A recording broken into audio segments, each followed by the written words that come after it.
US Secretary of State has spoken to Foreign Minister Dr. S Jaishankar, and Marco Rubio has said that India and Pakistan need to de-escalate.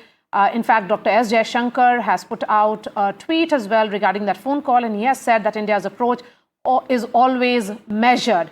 And there is another meeting, or in fact a phone call again, which has happened between the Pakistanis and the Saudi foreign minister. What does all of these mean? Will it actually mean some kind of diplomatic outreach for de-escalation? We have Vishal joining us from the newsroom, and Global Times, Vishal, is also reporting of what the Chinese are saying. So in terms of calls, what are you picking up? What has been the larger essence of those calls?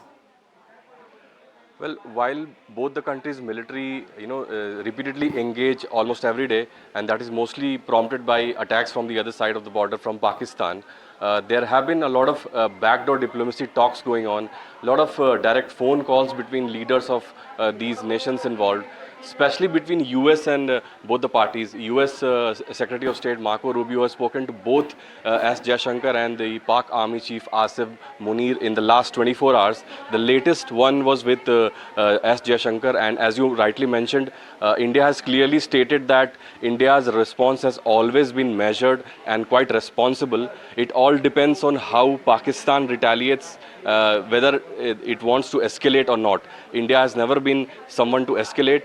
India has made it quite clear.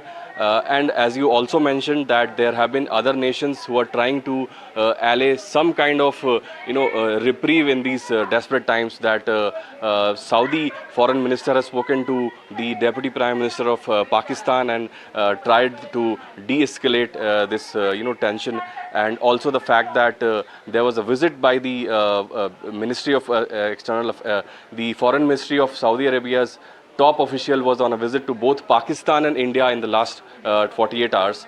So that shows that countries across the world, Middle East, they are trying to address this situation and trying to de-escalate the tensions. But it all boils down to Pakistan right now, how it responds, because the escalation has clearly been from that side.